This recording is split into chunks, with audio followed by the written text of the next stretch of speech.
Olá! Na aula de hoje vamos aumentar o nosso conhecimento sobre como se faz um modelo de entidades e relacionamentos.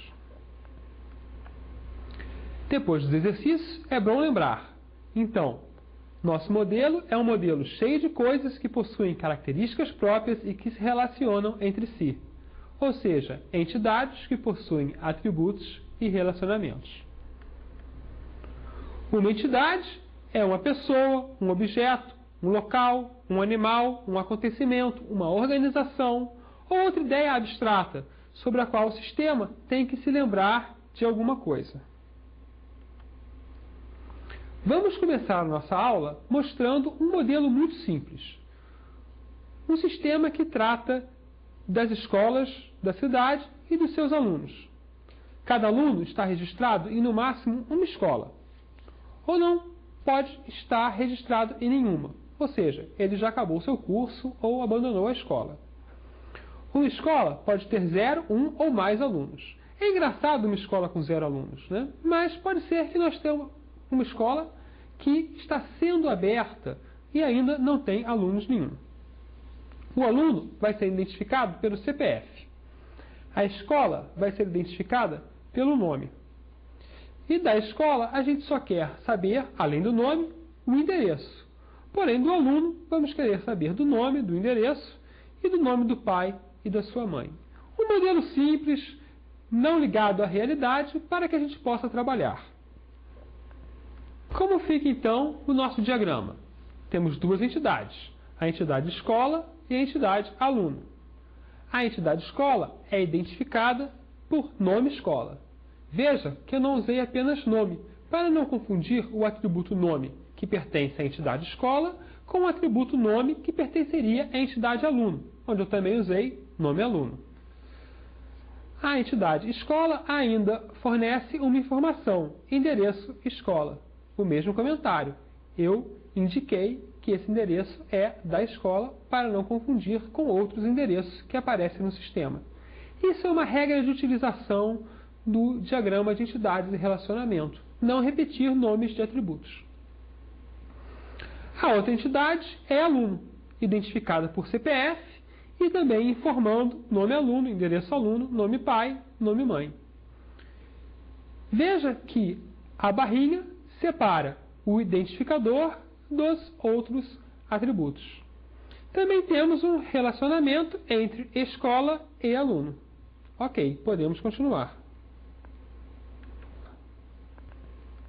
Vamos lembrar também da aula número 1, qual é a técnica geral de trabalho. É observar os objetos, entender os conceitos, representar os objetos, verificar a fidelidade e coerência e validar o modelo. Para entender os conceitos, nós devemos identificar, conceituar, entender e assimilar esses conceitos. Onde então nós vamos procurar as nossas entidades? Ora, geralmente no discurso, ou seja, nas entrevistas que nós temos com o usuário, é que nós começamos a encontrar as nossas entidades. Geralmente, no discurso fluente, durante uma entrevista, as entidades aparecem como substantivos comuns. E em algumas instâncias aparecem como substantivos próprios. Por exemplo, os funcionários recebem salário. Então, funcionários é um substantivo e indica que pode existir uma entidade. Salário é outro substantivo, indica que pode existir uma entidade. Com a experiência, a gente sabe que se esse salário tiver apenas um valor, ele provavelmente vai ser um atributo. Mas se tiver outras informações que precisam ser valoradas, ele vai ter atributos dentro dele, então ele vai ser uma entidade. Também, em outra frase, os caminhões transportam cargas. Dois bons candidatos à entidade. A gente sempre diz que os substantivos são candidatos a entidades e candidatos a atributos. É importante notar que uma entidade é um conceito completo. Não pode falar sobre algo que não existe sozinho no mundo real. Funcionário é um conceito completo. Existe uma pessoa que é funcionário. Então, nós podemos usar bem funcionário como entidade. Já salário nós temos alguma dúvida, né? Quais são as características desse salário? Elas existem ou é apenas o valor? Ah, não, ó, um salário é válido durante alguma data, né? Uma data de início e uma data de fim. E aí, se isso acontecer, ele já vai se aproximando mais do conceito de entidade. A mesma coisa caminhão. Caminhão é facilmente reconhecido na maioria dos sistemas como uma entidade. Já a carga depende se o sistema quer realmente falar sobre a carga ou se é apenas o peso que o caminhão aguenta. Normalmente, nós falamos sobre 5 tipos básicos de entidades: objetos tangíveis, papéis exercidos, eventos, interações e especificações. O que é um objeto tangível? Ora, tangível significa que nós podemos tocar, né? Então, nós temos essa característica. Se algo pode ser tocado, então é um objeto completo. Então, tem indicações fortes que é uma entidade. Se o meu sistema tem que se lembrar sobre um objeto que eu posso tocar, normalmente esse objeto vai ser uma entidade. Exemplos típicos: pessoas, móveis, veículos, prédios, documentos. Essas coisas precisam ser registradas no sistema, então são entidades. No nosso exemplo, a escola é um objeto tangível. Existe um prédio que é marcado pelo nosso endereço. É uma ótima entidade. E os papéis exercidos? Bom, um papel é algo que um ator exerce, né? Que uma pessoa exerce, ou talvez até que uma empresa ou um aparelho exerça, né? Significa o quê? Que esses nossos objetos tangíveis, às vezes, têm funções diferentes no sistema. Em uma escola, por exemplo, eu encontro pessoas que são professores, pessoas que são funcionários e pessoas que são alunos. Esse é um papel do objeto tangível, que é a pessoa. Então, no nosso modelo, aluno é um papel exercido por uma pessoa. Posso ter outros papéis exercidos por outras pessoas no modelo mais completo. As interações marcam a interação entre duas ou mais entidades. Por exemplo, em uma venda, nós temos compradores interagindo com vendedores para comprar um produto, um objeto de venda. Em um casamento, eu tenho um marido, uma mulher, o casal e o celebrante do casamento, que vai dar valor legal àquele casamento. Uma interação normalmente também implica em algum fator de tempo. Ora, nós não temos bem clara uma interação no nosso modelo. Nós temos um relacionamento. Mas vamos estender um pouco para dar mais significado a este relacionamento, falando sobre a matrícula do aluno na escola. Essa matrícula é identificada pela escola, pelo aluno e pela data. Veja que agora nós temos um modelo mais completo, onde aparece a escola e o aluno, e vamos perceber bem que nessa notação a caixinha reta significa o quê? Significa que identidade é identificada apenas pelos seus atributos. E nós temos uma nova entidade, a matrícula, que usa uma caixinha redonda. Significa o quê? Que alguns relacionamentos também estão ajudando a identificar essa entidade. Os relacionamentos onde a linha é completa. Então, nós temos a entidade matrícula, que tem uma data de matrícula, que ajuda a identificá-la, e é identificada também por dois relacionamentos. O relacionamento que ela tem com a escola e o relacionamento que ela tem com o aluno. A gente vai ver que essa operação de substituir um relacionamento por uma entidade é uma operação típica da modelagem de entidade e relacionamento. É importante perceber que as interações ocorrem num período de tempo. Uma venda tem uma data. Uma matrícula tem uma data e tem o tempo onde o aluno será considerado matriculado na escola. Normalmente, uma interação fala sobre uma data, uma hora, uma duração. Por exemplo, pode ser que a interação seja uma reunião, pode ser que a interação seja uma aula entre pessoas, entre professor e alunos. Vamos agora estender um pouco mais a nossa modelagem sobre as escolas da cidade. Vamos fingir que essas escolas precisam marcar reuniões. Mas as reuniões não são interações entre objetos, são apenas eventos que vão acontecer em certo momento. Cada reunião, então, é identificada pela data e pela escola. E cada reunião tem que identificar o motivo que ela vai acontecer. O nosso modelo, então, passa a incluir agora uma entidade que anota um evento. Essa é parecida com entidades que anotam interação, mas elas não mostram que objetos estão interagindo durante aquele evento. Então, para uma escola, eu tenho várias reuniões e a reunião é identificada pela escola, pelo relacionamento e pela data, que é um atributo identificador. Novamente, podemos dizer que interação e eventos são bastante semelhantes. Alguns autores colocam até essas duas coisas juntas. Não há necessidade de você, quando estiver fazendo o seu modelo, definir isto é uma interação ou isto é um evento. Não se preocupe, apenas defina direito e coloque todas as informações temporais que são necessárias para bem caracterizar a sua interação ou o seu evento. Finalmente, chegamos às especificações. Esse é o conceito um pouco mais complexo. Ele significa que eu vou criar uma entidade no meu modelo apenas para servir como classificadora de outra entidade. Ou seja, todas as instâncias da entidade classificada vão ter um rótulo, e esse rótulo vai ser explicado pela entidade classificadora. Exemplo: em um sistema de carros usados, a entidade automóvel pode ter um atributo fábrica, ou pode ter um relacionamento com as fábricas possíveis.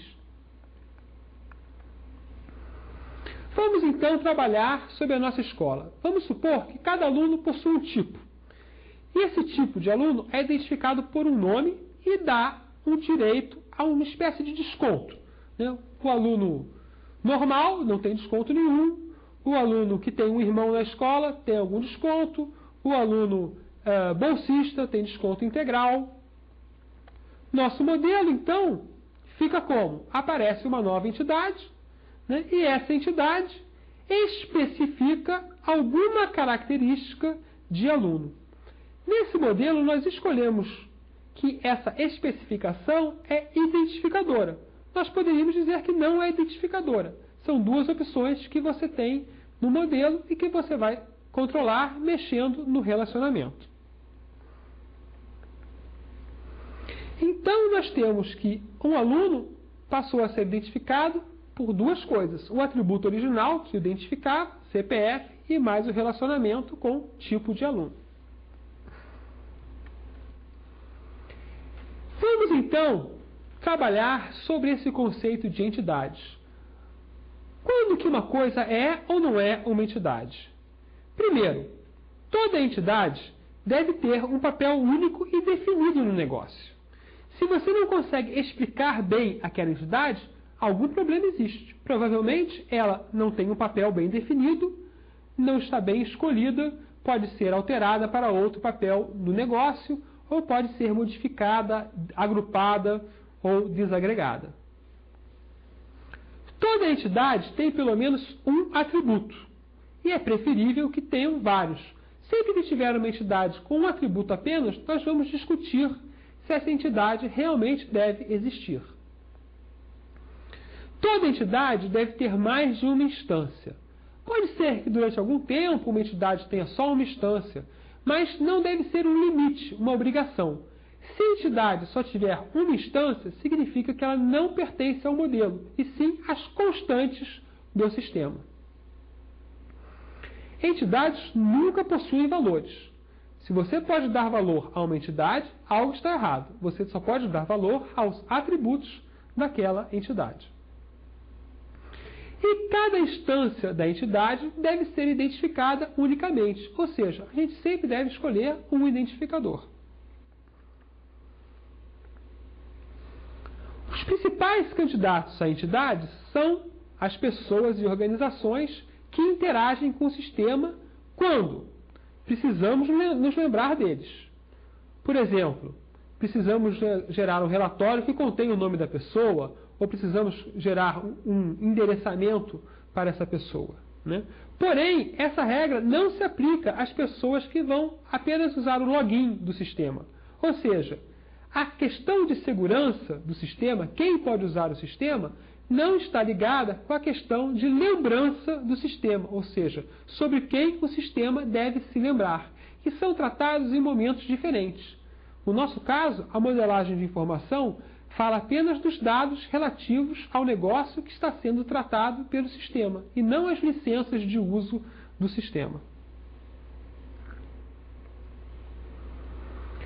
Quando nós temos um relatório, ele é um bom fruto de entidades, mas o relatório em si raramente é uma entidade. Normalmente, ele mostra uma lista de entidades ou um detalhe de uma entidade. As linhas de um relatório são geralmente entidades. Os nomes das colunas geralmente são indicadores de atributos. Porém, nenhum valor calculado ou derivado deve aparecer nas nossas entidades, nem nos nossos atributos. Valores calculados ou derivados são fruto de funções do sistema. Se você tem uma regra de negócio, e mais tarde no curso você vai ver como defini-las, os substantivos usados são normalmente entidades. Produtos únicos normalmente não são entidades, mas os produtos que você faz no sistema várias vezes, ou que você está anotando que algum outro sistema faz, são entidades. Papéis dos objetos tangíveis são normalmente entidades.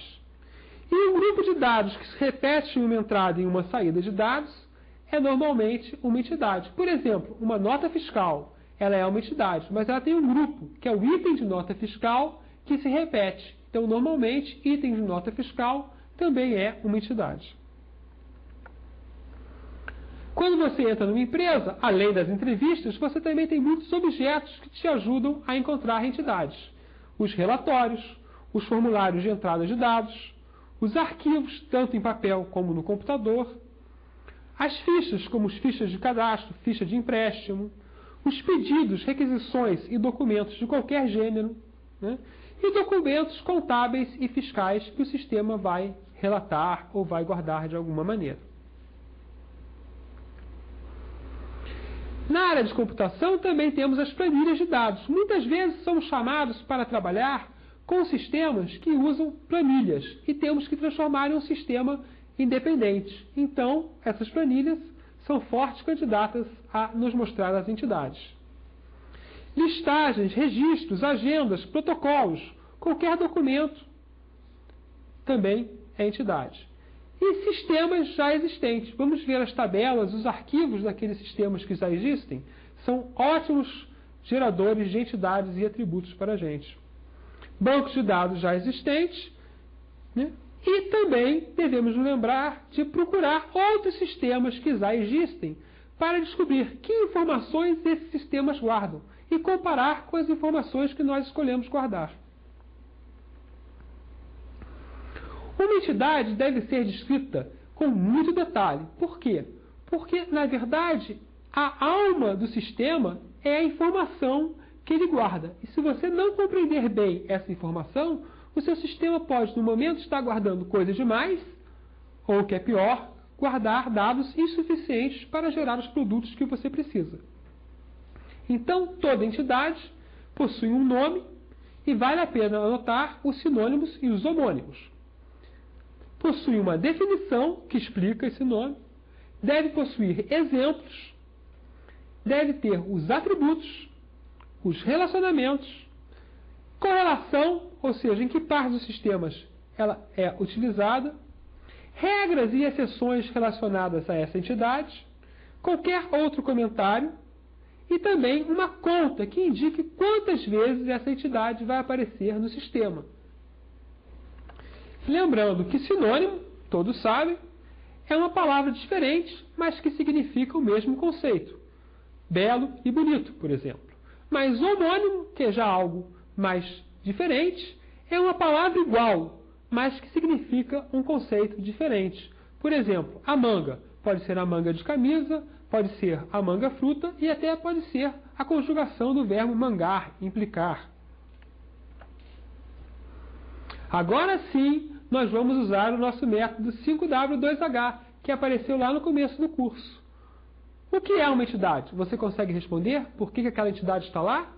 Quem é o responsável por ela? Por que essa entidade apareceu? Quem pediu que essa entidade exista? Quem vai usar essa entidade? Quando ela é usada? Em que momento do uso do sistema essa entidade se torna importante?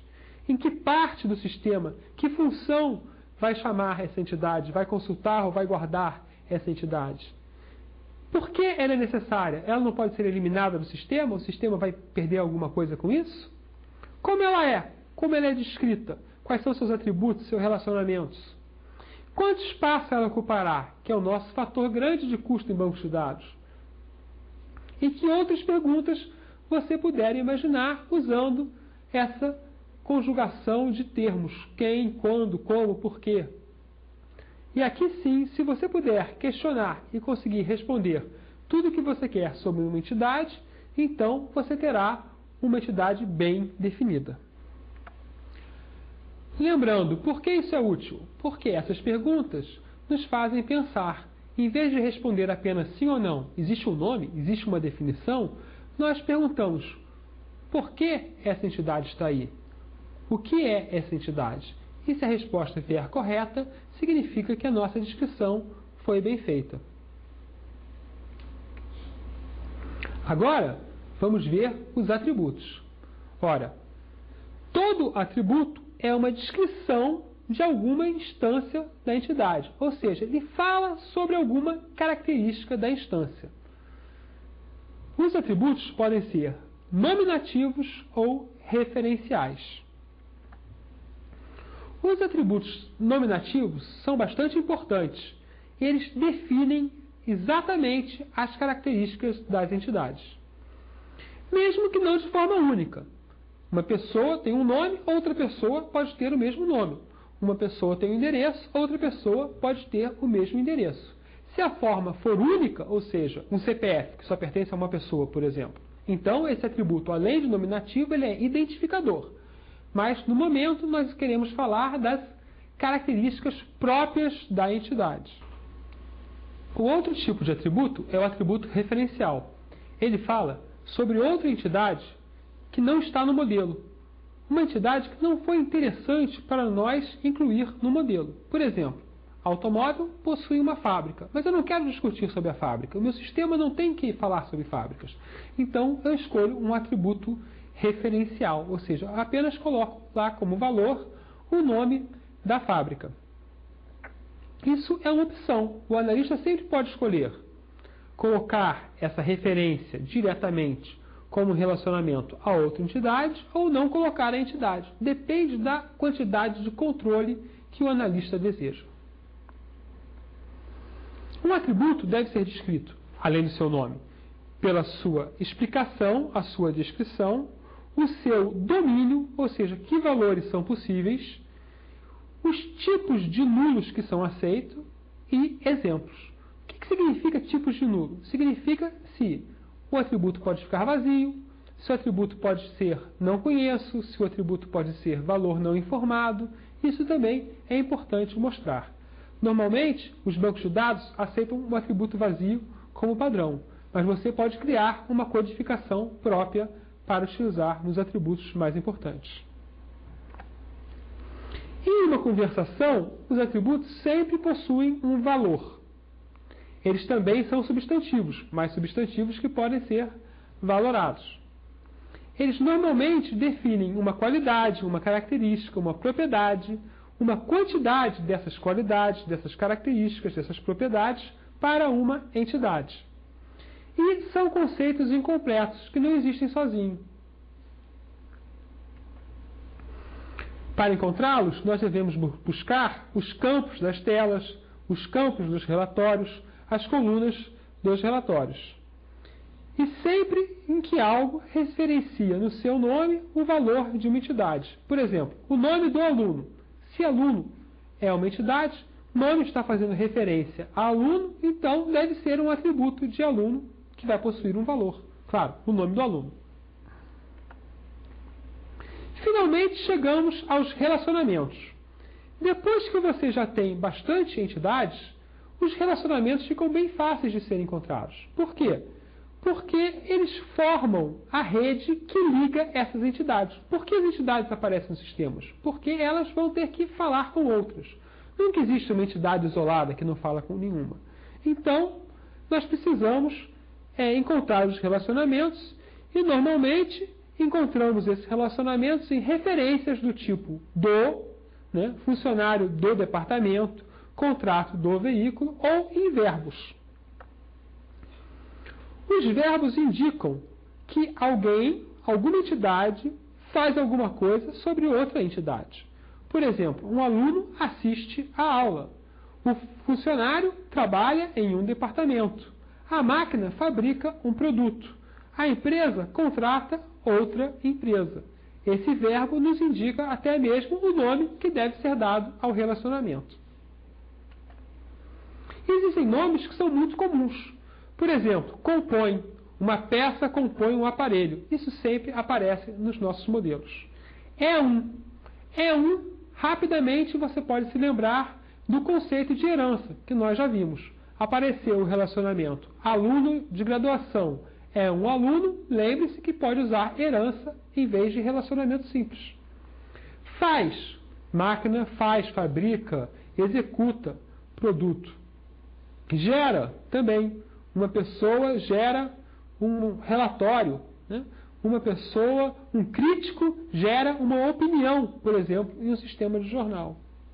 Atende. Quem foi o vendedor que atendeu aquele cliente? Quem foi o vendedor que atendeu aquela venda? Usa. O caminhão usa um reboque específico para fazer um transporte. E possui, também semelhante à composição. Os relacionamentos também podem ser identificadores. Normalmente, na ferramenta RWin, esse relacionamento identificador é marcado com uma linha contínua e a gente percebe que a entidade é identificada por um relacionamento porque, em vez de usar uma caixa reta, ela usa essa caixa redonda. Cada ferramenta vai ter uma técnica para mostrar que o relacionamento é identificador. Então, no nosso modelo, nós tínhamos escolhido que tipo de aluno é identificador. Um relacionamento é descrito geralmente por esse verbo, que pode estar na voz ativa ou na voz passiva. Na voz ativa, mãe gera filho. Na voz passiva, filho é gerado por mãe. Algumas notações permitem que nós usemos os dois nomes, um por cima da linha, outro por baixo da linha. Geralmente a gente usa o nome em cima da linha, aquele que permite a leitura do relacionamento da esquerda para a direita. Algumas notações colocam uma setinha no nome. O relacionamento, então, é descrito pelo seu nome e, além disso, pela sua função do sistema. Lembre-se de explicar como, quando, por quê, por quem são estabelecidos ou destruídos, seus valores normais, quantidades normais e os comentários. É importante, então, notar que atributos e relacionamentos identificam as entidades. Essa escolha deve sempre ser feita, ou seja, quais os atributos, quais os relacionamentos que identificam as minhas entidades, ou a minha entidade específica, quando eu estou escolhendo para uma entidade. É importante lembrar que, pelo menos, se eu somar todos os atributos e todos os relacionamentos, a minha entidade tem que ser identificada. Ou seja, não existem instâncias de nenhuma entidade onde todos os valores de atributos e relacionamentos são iguais. O identificador, então, que é chamado de chave primária no modelo relacional, e a gente pode usar esse nome aqui, e chave candidata, né? O identificador é qualquer um desses conjuntos, porém a gente tem que escolher um. Ou seja, quando eu olho para uma entidade, existem vários atributos ou várias coleções de atributos e relacionamentos que identificam unicamente essa entidade. Mas eu tenho que escolher um, não tem escapatória. Você precisa fazer essa escolha.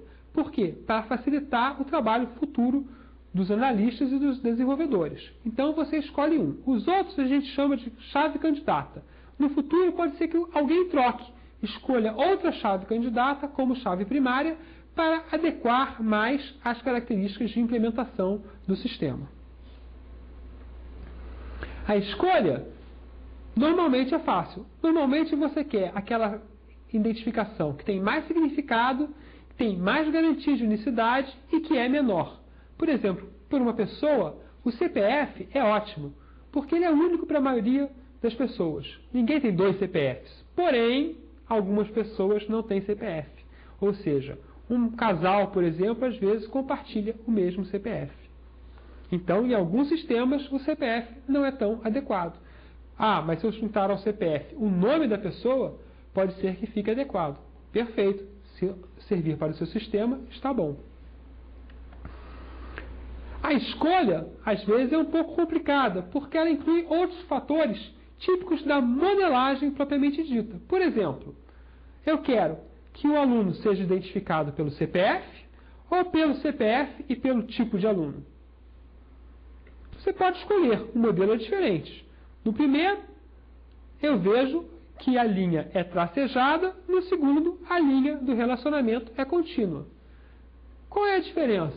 Bom, basicamente, você estaria dizendo o seguinte: se eu coloco um aluno, é muito importante identificá-lo pelo tipo de aluno. Ok, vamos então usar isso como identificador. Ou então não, isso não é tão importante. Um aluno pode até mudar de tipo no futuro, então não vamos utilizá-lo como identificador. O importante é que nós sejamos capazes de manipular o modelo ER com facilidade. Vamos ver algumas operações típicas. Operações conhecidas como operações top-down, ou seja, que partem do topo, do mais geral para o mais específico, partem do mais abstrato para o menos abstrato, e operações bottom-up, que juntam partes, tornando as coisas mais abstratas. As operações top-down são dividir uma entidade em entidade e relacionamento, transformar atributo em entidade, criar subentidades numa hierarquia, dividir a entidade simplesmente, sem criar nenhuma hierarquia, dividir um relacionamento, criar entidade e relacionamento e criar atributo. Dividir uma entidade em 2 entidades e relacionamento. Por exemplo, você tinha escola no seu modelo e de repente decidiu que é importante que o aluno se matricule em uma turma. Então você divide a entidade escola em 2 entidades que se relacionam, escola e turma. Transformar atributo em entidade. Você, por exemplo, tinha lá em algum momento um atributo endereço e você descobriu que a pessoa pode ter mais de um endereço. Então você transforma o atributo em entidade. No caso do nosso exemplo, o aluno tinha o nome do pai e o nome da mãe, e você decidiu que quer se lembrar de alguns dados sobre os responsáveis do aluno. Então pode transformar isso em uma entidade também. Você pode criar subentidades. Por exemplo, você não está interessado mais em tratar todas as escolas do mesmo jeito. Você quer separar as escolas de ensino básico das escolas de ensino médio. Dividir a entidade, mas sem criar um relacionamento direto. Por exemplo, uma escola pode ter 2 tipos de reunião. Reunião interna e reunião de pais e mestres. Você quer fazer esse trabalho totalmente separado. Dividir um relacionamento. Ora, o aluno, por exemplo, no nosso caso, só pode ser matriculado na escola.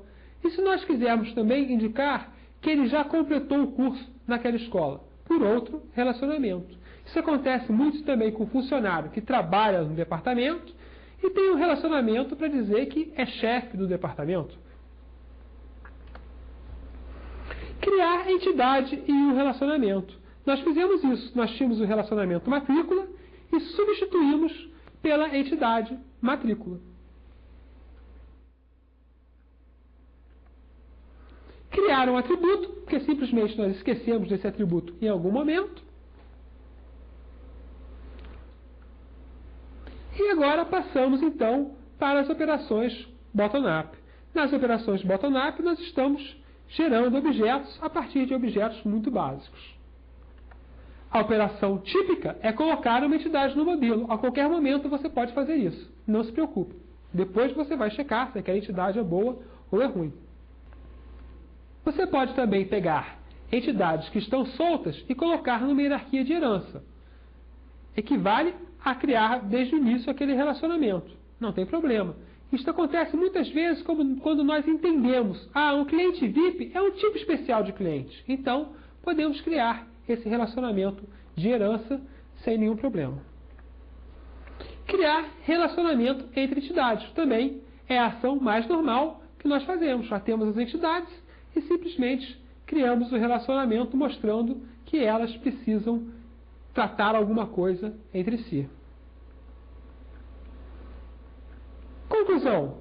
Nós possuímos agora bastantes ferramentas de trabalho com o diagrama de entidades e relacionamentos, muito mais que nós tínhamos antes. Então, podemos fazer um problema bem mais complicado, o que nós faremos na próxima aula.